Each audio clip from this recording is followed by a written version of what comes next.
In only last 2 months, Ukrainians were able to destroy 154 military warehouses, 91 military bases, 4 oil depots, 4 barracks, 8 command posts and 5 military headquarters. And in addition to that, today Ukrainians were able to eliminate another major military base of Russians in Kadiivka. The Antonovskiy Bridge in Kherson region has been also under attack today, and we also have reports from Belarus saying that they were able to mount nuclear weapons on their planes. And finally, Putin recently signed a decree which increased the Russian military to more than 2 million people. Why would he do it, and what's the reaction of the international community? But more about all of this in a couple of minutes.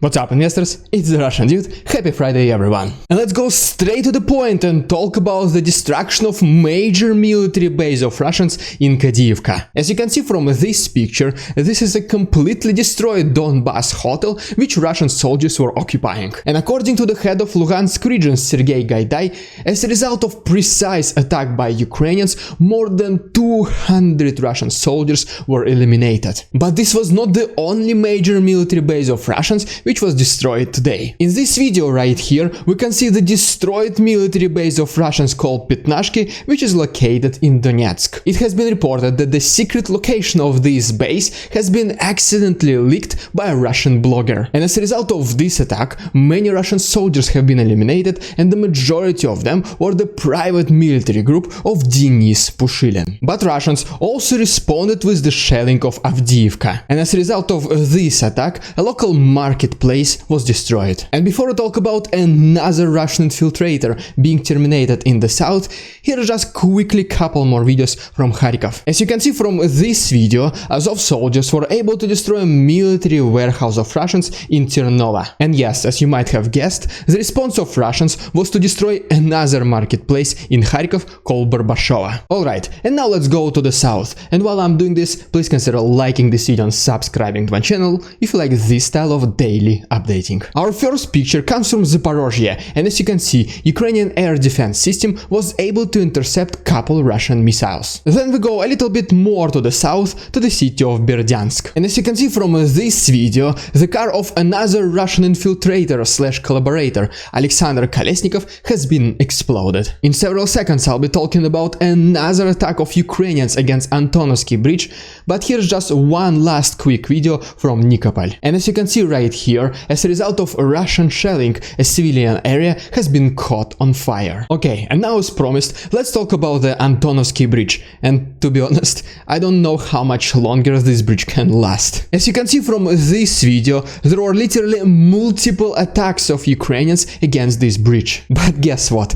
Russian propaganda said that their air defense system was able to intercept the majority of Ukrainian attacks. And in addition to that, Ukrainians were also able to destroy another military warehouse of Russians in Chernobyevka, which basically means that the air defense system of Russians in this small region failed twice. And by the way, if you want to see more footage like this, especially the one which I was not able to use in my today's episode, please consider checking my Patreon. All the proceeds will be donated to Ukraine, and you can find all the useful links down below. But let's quickly move back to the east for just several seconds, because I have a couple very important statements which were just announced. So I'm pretty sure that you already know about this situation on Zaporozhye nuclear power plant. And just right now it has been reported that Russians have brought 10 mobile chemical labs in Melitopol. This statement came to us by the mayor of the city, Ivan Fedorov. And he assumes that these mobile labs will be used to treat radioactive related diseases for Russian officers and generals. Does this mean that Russians are planning to escalate the situation on the Zaporozhye nuclear power plant?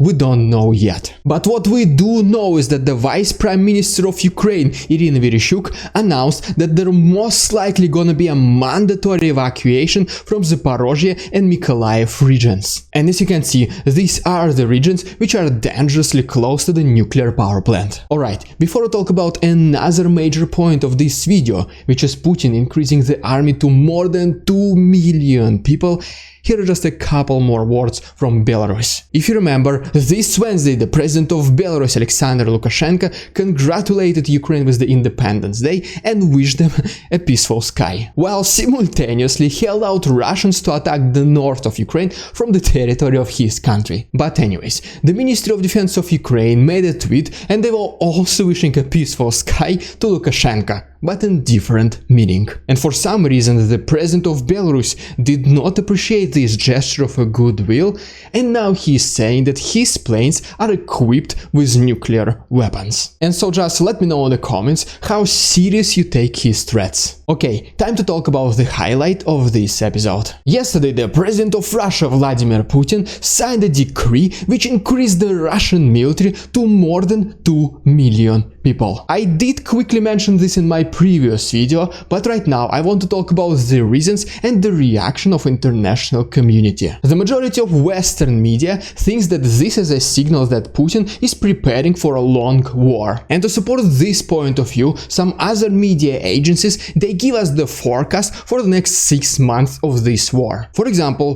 The Guardian thinks that this war will last for at least 1 more year. And right now the intensity of this war is at its lowest point. They also think that the time for the next advancement, either by Russians or Ukrainians, will happen in the next spring. And this was basically the first type of reaction to Putin increasing the army. The second type of reaction is that some Western countries, they became once again conscious about what they say against Russia. For example, the Chancellor of Germany, Olaf Scholz, he mentioned that they will not be sending such weapons to Ukraine which allow them to attack the territory of Russia. He basically said that he is very afraid to start the Third World War, and the only purpose of Germany is to not let Putin win. And like we say in Russia, he's trying to sit on both chairs at the same time. And the third type of reaction is basically no reaction at all. And according to the advice of the president of Ukraine, Mikhailo Podolyak, Ukraine now needs to push even harder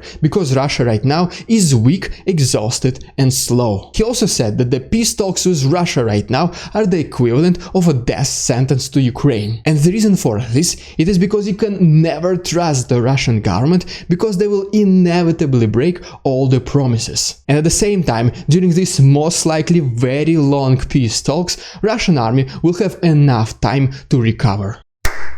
Welcome to another episode of Ridiculous Russian Propaganda. And today we have this video by Ukrainian soldiers who are showing us the quality of Russian body armor. The majority of modern body armors are made from either Kevlar, ceramic or, let me get it straight, ultra-high molecular weight polyethylene, but definitely not from couple millimeters thick steel plates. The video goes on and shows that even if you stack them two together, they will still not stop the bullet. Which begs the question, where are all of these modern pieces of equipment that Russia presents in international military exhibitions? And if you want to see the full video, which is almost 2 minutes long, feel free to join my Discord. In addition to that, don't forget about our charitable livestream, which will happen tomorrow, Saturday, August 27th at 4 p.m. Eastern Standard Time. And if you just want to support my work, please consider becoming my channel member. Thank you so much for your attention, stay safe and see you tomorrow.